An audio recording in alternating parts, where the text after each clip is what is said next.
Ryan from CCAP. How old are you now, man? 17. 17. You just raced Secret Squirrel out here in Freetown. Yeah. How'd it go out there? How was it? Oh, it was great.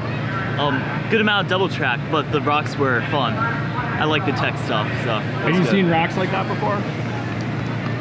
Yeah, I have. It's kind of like what I ride, so it was good. I've never seen it in a race before, so I was kind of happy with that. And how'd your race actually go? How'd it play out? Oh, it went well. The mile and a half of double track starting, which I'm not too good at that, so fell back, but then caught up some places, and then I was in first for a good amount of the race, so I was happy with that. You not end up first in the end? No, they too much double track, and you know they kind of caught back up. But so how'd you end up? I came in fourth, so yeah, so pretty good. Yeah, I didn't know the end was right here, so I was 6 seconds off of third place. So for next time. Still a great result, man. Congratulations. Yeah. All right, dude. So what's your name and how old are you? Hi, my name is Landon, and I'm 10 years old. All right, you survived the Secret Squirrel MTB today at Freetown. How'd you do that? That's not really a question. That's more anybody can do it, really. It's just really technical. It's like all technical. Were you able to stay on the bike a lot, or did you have to run some of that? I had to run one spot because my tire came out from under me. But that was the only spot. All right, man. So what's your name? Mike, Carifici. Right, and you were saying, so this is your first mountain bike race and longest ride. And longest ride. So I haven't ridden more than 8 miles, pretty much ever. And then I was watching your preview on this race and said, oh, well, it's Sunday. I'll go ahead and sign up. And then I saw the novice part was only 6 miles. So I was like, well, 11's not much for more than 8. So I was like, yeah, why not? So sign up for this. The rockiest run I have ever done, and that was brutal, but it was amazing, so thank you. It was all your fault. I say blame you. But I actually took the time. I was like, after my race, I think I came in last in my division, but I stuck around. I was like, after the things, I gotta come over at least say hi.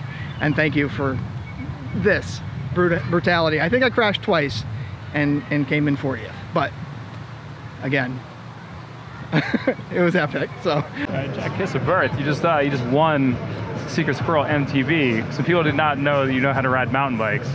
Well, I started as a mountain biker, so didn't race much back then, but yeah, starting to get back into it. All right, so you had a small gap on Bobby at the end there. It looked like end of lap 1 you were together, and then where'd you get rid of him? Yeah, I was sort of halfway through the last lap. I was sitting on his wheel, and there was it's hard to pass in this. It's single track for almost all of it, except for the long fire road section. So when it opened up about halfway through for a quick fire road, I hopped in front and then gassed it and got a little gap and then just sort of rode its threshold the rest of the way and kept it.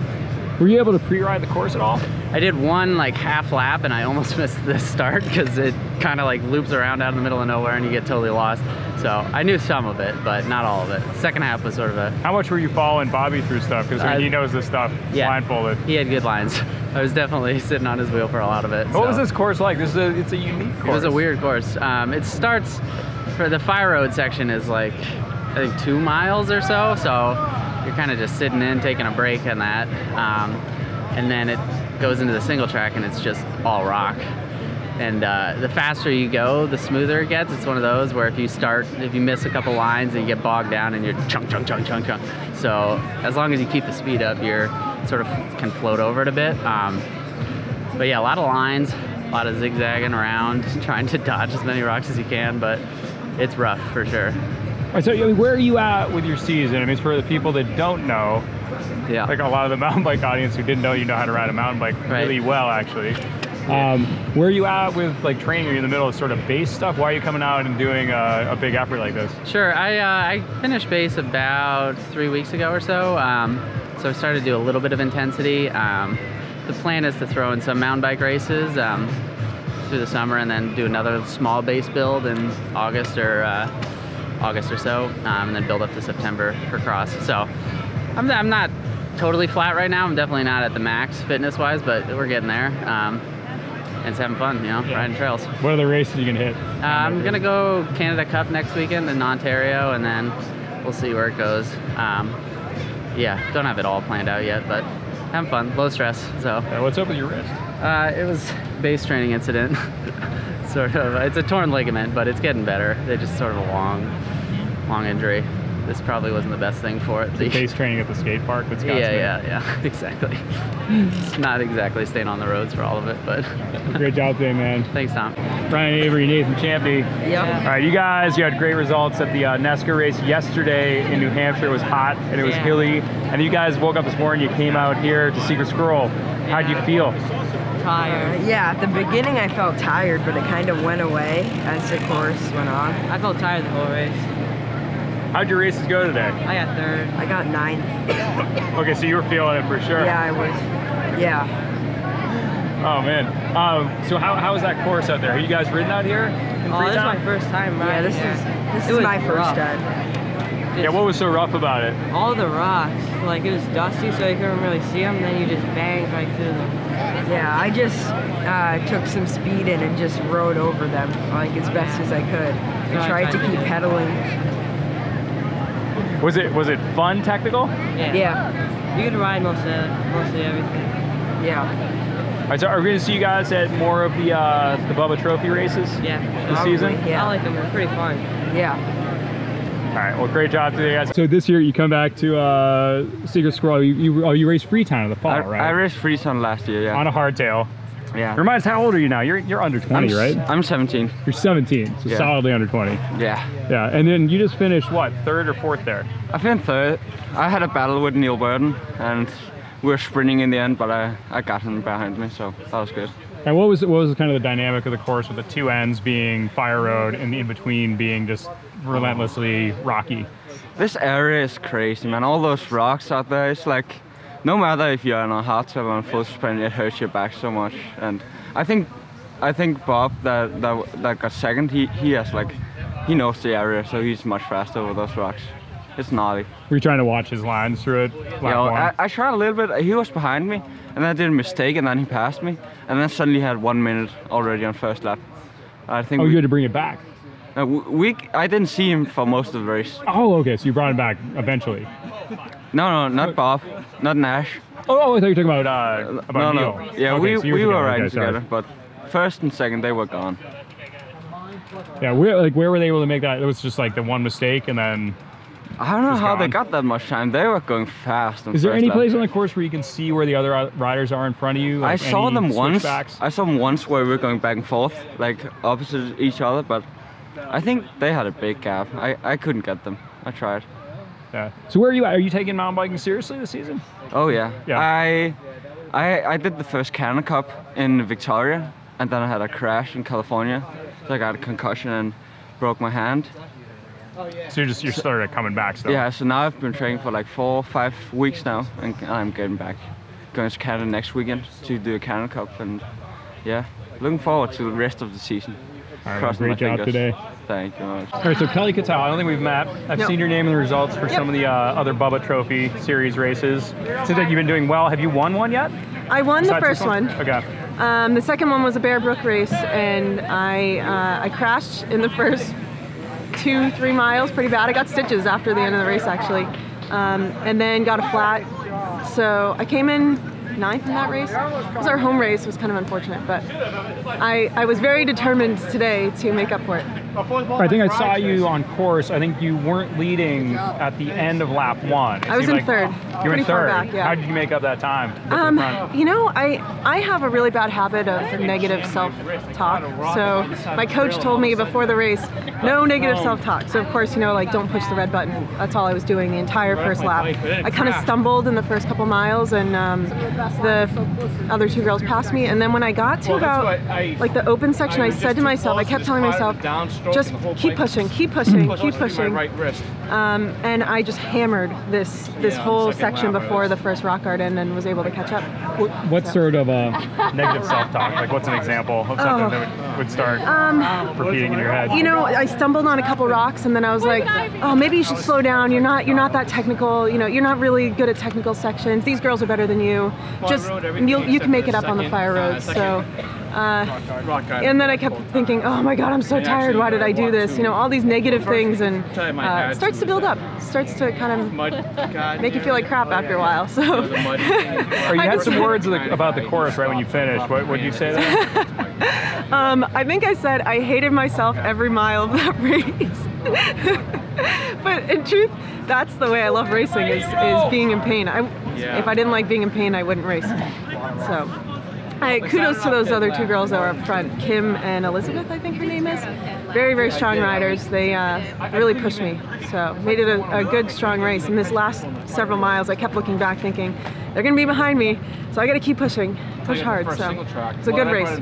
Great job. Thank you very much. Right, Colin Reuter, duck your head down a little bit. Let me see that.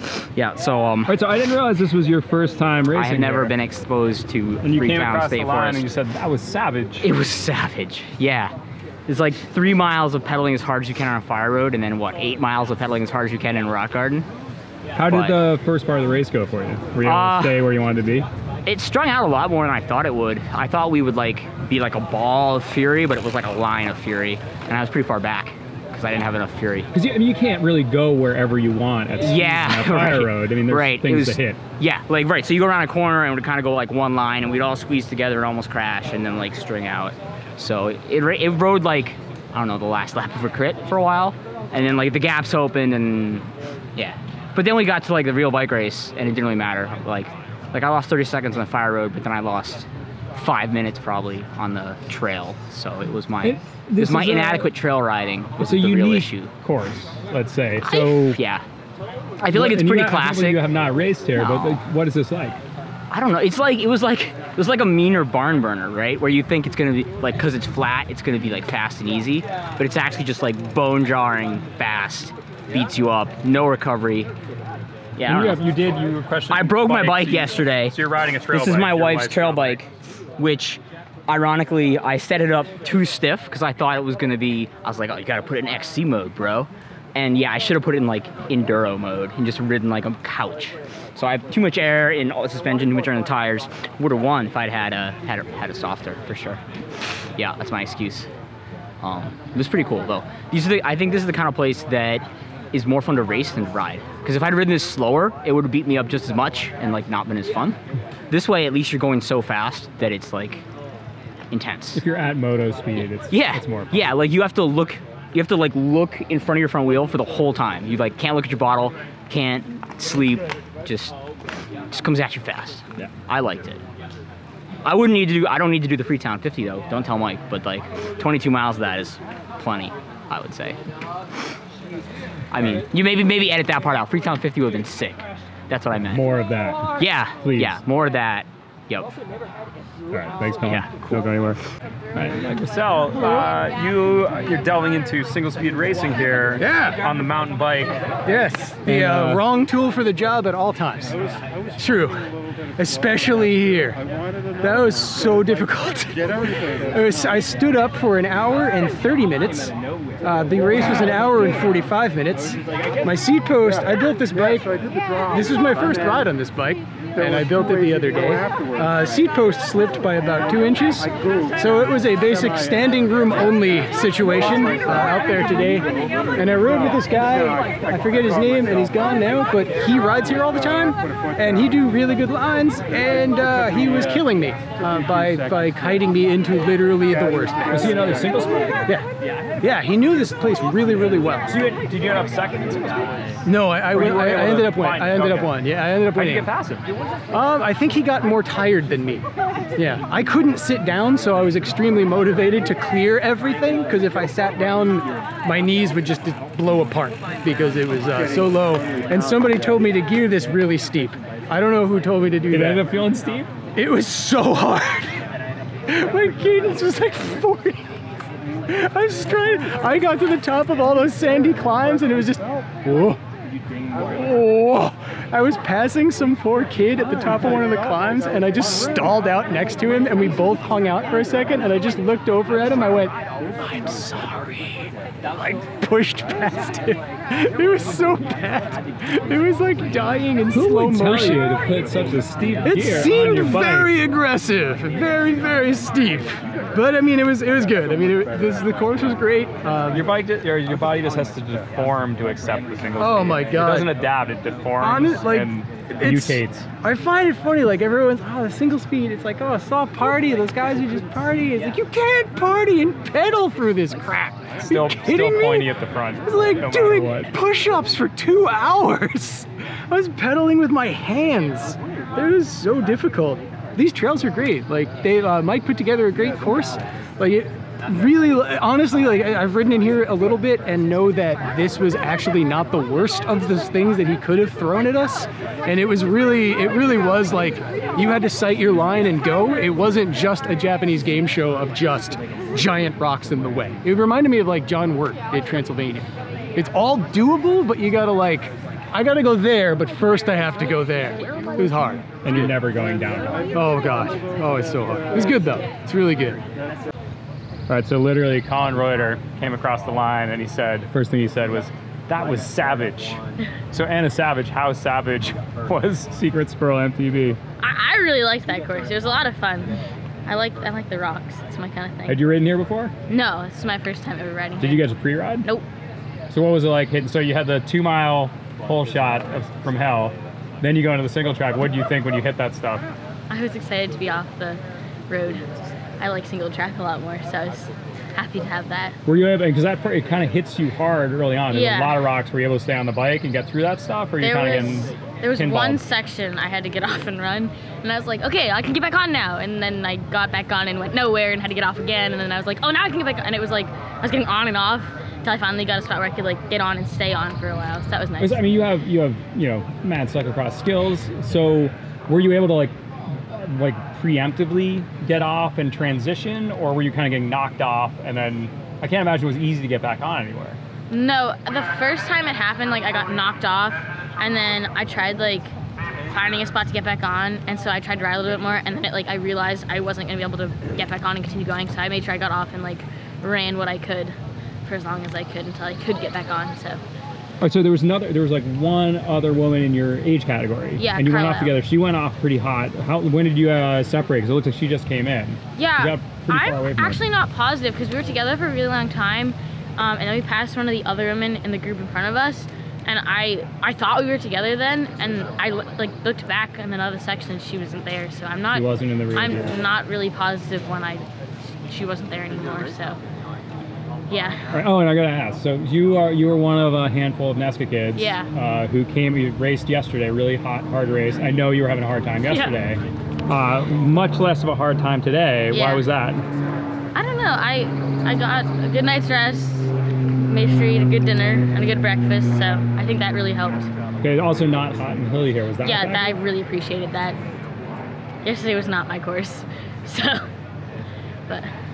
All right, well, great job today. Thank you. All right, so Landon Hughes, so you raced the Nesca race in New Hampshire yesterday, which was really hot, hilly, and hard, and then you're here at flat, rocky Freetown today.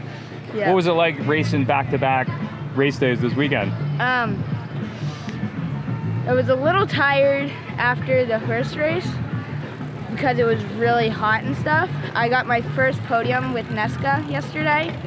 And today, I'm not sure if I got on the podium or not, but it was fun. How'd your legs feel this morning? Like at the beginning of, on the fire roads, it was a little hard, but the trails got a lot easier because a lot of it was downhill. All right, so what's your name and how old are you? Shepard Livingston, I'm 11 years old. All right, you just raced Secret Squirrel MTB here at Freetown. How was that? Hard and very rocky. There's some flow sections, but otherwise it was like just bashing your cranks on everything. Was it fun or just hard? I thought it was kind of fun actually. Yeah, what was fun about it? Going so slow because I usually don't go that slow. And like doing track stands while like trying to wait for somebody in front of you to clear out of the rock stuff. That's a really useful skill. That's underrated. Yeah. Track standing so you can keep in your pedals. All right, so what's your name and how old are you? I'm Brendan Mukherjee and I'm 11. All right, how'd your race go out there today? It was pretty good. There was a lot of fire road and I think I'm pretty good at that. and so I got 6th, and guess I'm happy with that. Yeah, did you race yesterday in New Hampshire at the NESCA Yeah. race? All right, so was that the first time you've raced back-to-back races on the same weekend? I think so, yeah. I mean, that was a hard race yesterday. It was hot, it was hilly. How'd you feel this morning getting up to come to this thing? I was kind of tired, but I think this course is pretty similar to yesterday's course, so I didn't have to adjust to anything that new. It was a little bit rockier though. How'd you do with all those rocks? I think I did pretty good. I had to walk a couple, like 2 hills that were pretty rocky. All right, Rich, formerly known as Aerostash. It's all kind of blended into one big airfoil or something. I'm not an aerodynamic expert. Let's drag. But, all right, so Rich Pirro, did you just win that thing? No, I came second after a dropped chain on the never-ending fire road in the beginning. How'd you drop your chain on the fire road? What happened there? A stick wrapped itself underneath the cassette and dropped it off in the front, and everybody went by me. So. And then what happened? I managed to chase back, and I caught Mike Rao about halfway through the first lap in the tech stuff, and I just kept head down. I had no idea how far ahead Scotty was at me, so but in the end it wasn't much. Right, so you are known as one of the people who's more adept than most at riding this stuff. You, Jim Grimley, Sean Rudzinski, I don't know, there's probably some others there too. Bobby Nash. Yeah, Bobby Nash. Bobby Nash, the elusive Bobby Nash. Yeah. I get to talk to. But so you kind of do this, like you're kind of the king of this like this like consistent low stakes like rocky technical where you're just pedaling through it like there's nothing there. What is the trick for people who think this is so hard? You just got to ride a lot of it. You know, this is the type of trails that I typically ride all the time. Blown out moto stuff, rocky, and that's all it is. Is that just fun for you? I think it makes me a better rider. I don't know if it's fun, but you know, it's the kind of stuff that's near my house, so it's the stuff I ride most frequently. You've obviously been down here, and you've been known to pre-ride courses. How important do you think course knowledge and line knowledge is on this stuff, or if this, like with your skill set, could you come into it and just assess it blindly and be able to get through it? It's hard to say. I think pre-riding is important, especially on a course like this, for suspension setup more than anything. What do you do with suspension setup? What's it dampening? I run the same pressure, but I soften the dampening, which is very effective on the Epic with the brain. And I speed up the rebound, so it really smooths things out. It allows you to pedal through stuff that you really can't. Lower air pressure. I mean, otherwise you're just bouncing around like a pinball. You're speeding the rebound up. Faster rebound, yeah, because you're going at a slower speed through all these rock gardens. Otherwise, the bike packs up, you know. So that's a little secret there. Thanks, Tom.